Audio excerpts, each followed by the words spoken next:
আমার মা দেশনেত্রী বেগম খালেদা জিয়া প্রধানমন্ত্রী হয়েছিল জনগণের ভোটের দ্বারা।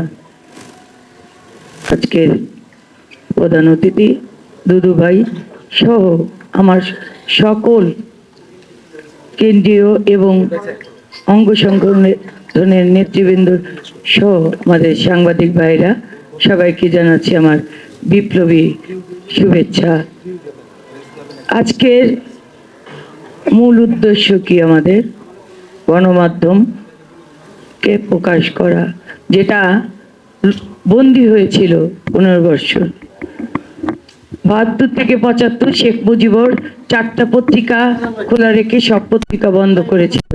তারই সুযোগ্য কন্যা আবার দীর্ঘ 17 বছর আমাদের গণমাধ্যমগুলোকে বন্ধ করে রেখেছিল। ওরা আমার পাশে কায়রা নিতে চায়, ওরা কথায় কথায় শিকল পড়ায় আমার হাতে পায়। ওরা আমাদের বাক স্বাধীনতা কেড়ে নিয়েছিল, আমাদের লেখনী বন্ধ করে দিয়েছিল। কলমের যে একটা দরকার, একটা দেশের জন্য একটা পত্রিকা গণতন্ত্র প্রতিষ্ঠার জন্য দরকার, জনগণের ভাষা জানার জন্য দরকার, সেটা কেড়ে নিয়েছিল। সাগর রুনি সহ আমাদের 7 জন সাংবাদিক ভাই বোনের খুন হতে হয়েছিল।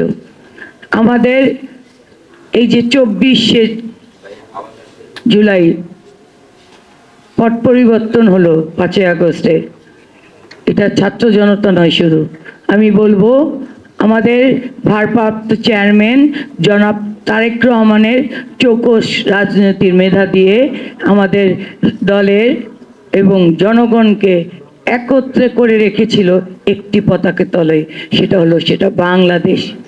এই বাংলাদেশের পতাকা তলে একত্রে ছিলাম আমরা সবাই। তাই ছাত্র জনগণের গণ অভ্যুত্থানের মাধ্যমে আবু সাইদ মুগ্ধ, দীপ্ত, এদের আমাদের সন্তানদের রক্তের বিনিময়ে আমরা বাংলাদেশ আবার দ্বিতীয়বার স্বাধীন হয়েছে। আর এই স্বাধীনতায় আমরা আমাদের সকল বাক স্বাধীনতা ফেরত পেয়েছি। আমাদের গণমাধ্যমগুলি বন্ধ করে দিয়েছিল। আমার দেশ না, দিগন্ত টিভি, দিনকাল সহ অনেক পত্রিকা বন্ধ ছিল, অনেক মিডিয়া বন্ধ ছিল, এখনো অনেক বন্ধ মিডিয়া আছে। আমাদের সাংবাদিক ভাইরা রুটি রুজির জন্য অনেক দিন পথে পথে ঘুরেছে, না খেয়ে তারা কাটিয়ে দিয়েছে। এই প্রেস ক্লাবে বসে বসে সারাদিন ঝিমাতো, তাদের সত্যি কথা বলার অধিকার থাকতো না। সত্যি কথা বলতে গেলে তাদের অ্যারেস্ট হতে হতো, তাদের মামলা খেতে হতো, তাদের পরিবারের আহার জোগাতে পারতো না। আমি জানি, কারণ আমি বাংলাদেশ ফেডারেল সাংবাদিক ইউনিয়নের একজন নির্বাহী সদস্য। আমি জানি আমাদের সাংবাদিক ভাইরা কতটুকু কষ্ট পেয়েছে 17 বছর। আজ আমার পিরোজপুর প্রকাশনা আমি অবশ্যই সাধুবাদ জানাই। আজকে আমি এখানে এসেছি শুধু আমার পিরোজপুরের টানে নয়, সন্তান তুল্য পলাশ, যার আবদার রক্ষা আমি ফিরিয়ে দিতে পারিনি।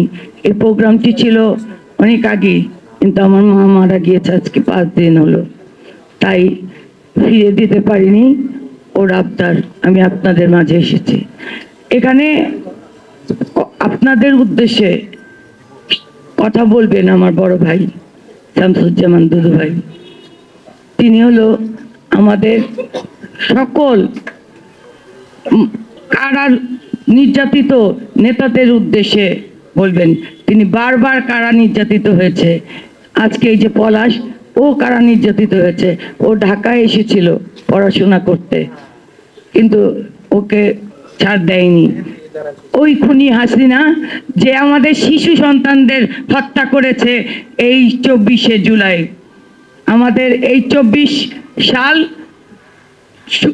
রক্তে রঞ্জিত হয়েছে রাজপথ। যাত্রাবাড়িতে আমাদের সাংবাদিক ভাইকে হেলিকপ্টার থেকে গুলি করেছে। এই খুনি হাসিনার বিচার চাই।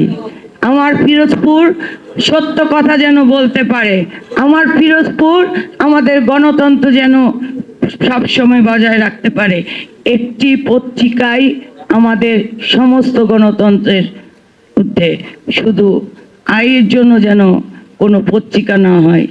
আমাদের প্রতিটি সাংবাদিক ভাইদের একটাই উদ্দেশ্য থাকবে, আমরা 17 বৎসর নির্যাতিত হয়েছি, এখন যেন আমরা স্বাধীনভাবে আমাদের দেশের জন্য কাজ করতে পারি, গণতন্ত্রের জন্য কাজ করতে পারি, আমাদের জনগণের জন্য কাজ করতে পারি, শুধু রুটি রোজগারের জন্য নয়।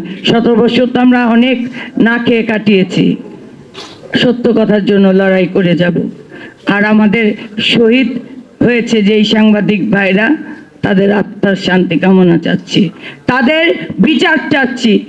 বর্তমান যে অন্তর্বর্তীকালীন সরকার, তাদের কাছে চাচ্ছি আমাদের একটি সুষ্ঠু নির্বাচনের মাধ্যমে একটি নির্বাচিত সরকার আসুক, যেই নির্বাচিত সরকারের মাধ্যমে আমরা সকল খুনির বিচার পাব। যেই সব খুন করেছে শেখ হাসিনা, যে অবৈধভাবে তিনবার নির্বাচনে একা একা চুরি করে, ভোট চুরি করে প্রধানমন্ত্রী হয়েছে, এই দেশের 18 কোটি জনগণকে নিঃস্ব করে দিয়েছে, কোটি কোটি টাকা পাচার করে এখন ভারতে বসে আবারও ষড়যন্ত্র করে এদেশের জনগণকে অস্থিতিশীল করছে, দেশটাকে, জনগণকে আবারও বিব্রতিকর অবস্থায় ফেলছে। কখনো ছাত্রদের মাঝে, কখনো হিন্দু সম্প্রদায়ের উপর, কখনো বা এই যে সচিবালয়ে আগুন লাগিয়ে দিয়ে। এগুলো কারা করছে? এই শেখ হাসিনার প্রেতাত্মারা। তারা অবৈধ টাকা উপার্জন করে এই দেশে কিছু রেখে গিয়েছে আর বাকিটা নিয়ে গিয়েছে বিদেশে। এগুলোর বিচার চাই একটি সুস্থ নির্বাচনের মাধ্যমে। আমাদের ভারপ্রাপ্ত চেয়ারম্যান আমাদের ভবিষ্যৎ, জনাব তারেক রহমান আমাদের বাংলাদেশের অহংকার। এই কারণেই অহংকার, তিনি সুদূর লন্ডনে বসেও আমাদের একটি কর্মীকেও সরে যেতে দেননি। আমাদের কর্মীরা না খেয়ে, মামলা খেয়ে, নিজেরা কখনো বাবার লাশ দেখতে পারেনি, কখনো মায়ের হাতে ভাত খেতে পারেনি, এভাবে কাটিয়ে দিয়েছে আমাদের কর্মীরা। এর মধ্যে আমার মা একজন, যিনি 15 বছর আমার বাবার চেহারা ঠিক মতো দেখতে পারিনি, বাবা বাড়িতে যেতে পারিনি। আমরা রাজপথে ছিলাম পুরা পরিবার। মা একাকিত্বে নিজে জীবন দিয়ে গেল। আমার বাবা একজন মুক্তিযোদ্ধা, 71-এ যুদ্ধ করেছে, আর আমরা তারই উত্তরসূরি হিসাবে দেশের জন্য যুদ্ধ করে যাচ্ছি। আপনাদের পাশে থেকে সমস্ত অধিকারের লড়াইয়ে আমরা যুদ্ধ করে যাব, এটাই হলো আমাদের অঙ্গীকার। শহীদ রাষ্ট্রপতি জিয়াউর রহমান, একজন মেজর জিয়া যেমন জনগণের পাশে দাঁড়িয়েছিলেন, তেমনি দেশনেত্রী বেগম খালেদা জিয়াও আপোষ করেননি। ওই স্বৈরাচারী শেখ হাসিনার মতো পালিয়ে যাননি এই দেশ ছেড়ে। তিনি মিথ্যা মামলায় দিনের পর দিন নির্যাতিত হয়েছেন। অসুস্থ অবস্থায় তিনি দেশের মানুষের কথা ভেবেছেন, আজও তিনি প্রতিটা দেশের মানুষের কথা চিন্তা করেন। আমার মা দেশনেত্রী বেগম খালেদা জিয়ার সুস্থতা কামনা করছি, তিনি যেন সুস্থ হয়ে আরও অনেক দিন দীর্ঘজীবী হন। আর ভারপ্রাপ্ত চেয়ারম্যান জনাব তারেক রহমান আমাদের মাঝে এসে এই দেশকে রক্ষা করেন। সকলকে ধন্যবাদ জানাচ্ছি। বাংলাদেশ জিন্দাবাদ, দেশনেত্রী বেগম খালেদা জিয়া জিন্দাবাদ, শহীদ জিয়া অমর হোক। ভারপ্রাপ্ত চেয়ারম্যান জনাব তারেক রহমান জিন্দাবাদ। আমার পিরোজপুর, তাদের সাধুবাদ জানাই।